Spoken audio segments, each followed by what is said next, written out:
Here's what's on my mind this morning. In the NBA, one of the biggest keys to success is if you can find a great player late in the draft. San Antonio Spurs made a living doing that. And considering the Raptors don't get the best free agents, that's how they were going to find their core. In June of 2016, the Raptors found one of those diamonds in the rough. With the 27th pick in the 2016 NBA Draft, the Toronto Raptors select Pascal Siakam from Douala, Cameroon, and New Mexico State University. Raptor fans had no idea who that was. New Mexico State basketball might as well be on the moon. And when you dug a little deeper, the odds Siakam would succeed in the NBA seemed insurmountable. He was only 17 when he began playing basketball. 17. That's outrageous. And he's going to be an NBA player? Well, yes, that's exactly what happened. He got his opportunity, cut his teeth in the D-League, which is the minor leagues for the NBA. He was a D-League champion with Raptors 905 out in Mississauga back in 2017. And on top of that, he was Finals MVP. Didn't take long before the rest of the NBA took notice. And incredibly, only 2 years later, he was part of an NBA champion in Toronto. And after that win, he could barely put into words what it meant.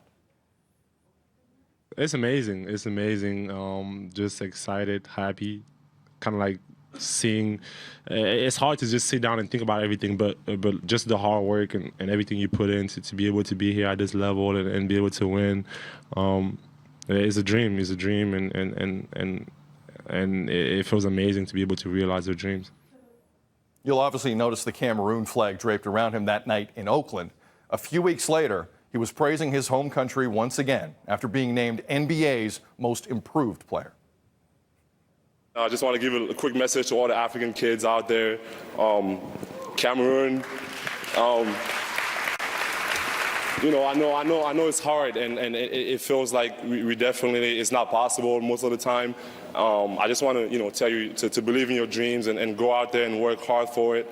And I promise you it will happen. And like the great Nelson Mandela said, it always seems impossible until it's done. Thank you.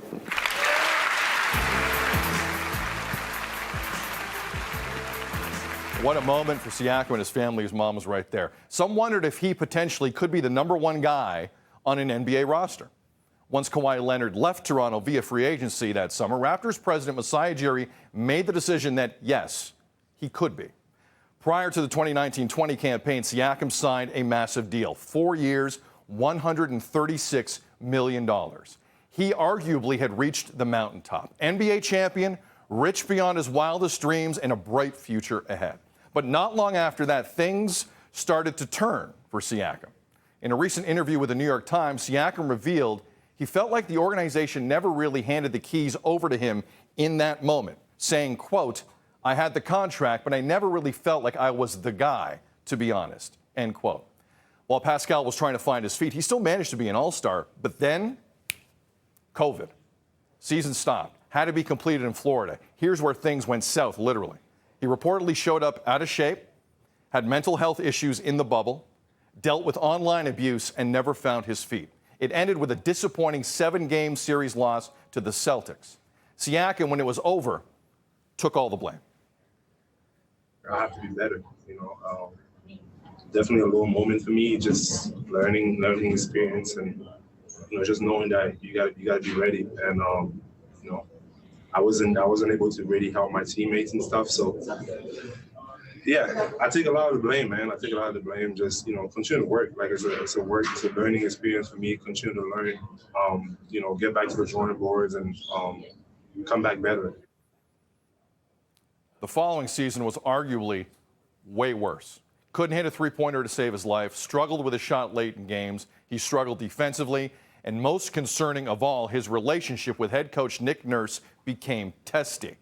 Raptors suspended Siakam for a game on New Year's Eve after leaving early to the locker room the previous night. And a few months later, he was fined $50,000 by the team after he and Nurse got into it following a game against Cleveland.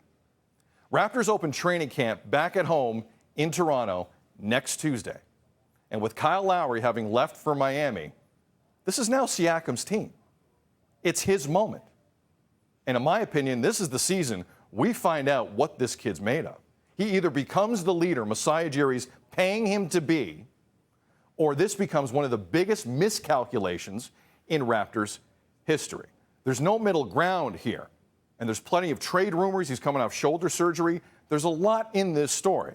For the record, I'm rooting for him. I'm rooting for his story. He's a good kid. Best of luck to him. We're going to take another break. You sound off coming up. From basketball to baseball, this Jays race thing is amazing. Who is in the wrong? Kevin Kiermaier for picking up the Jays shopping list? Or the Jays for letting him have... Dina goes, yeah.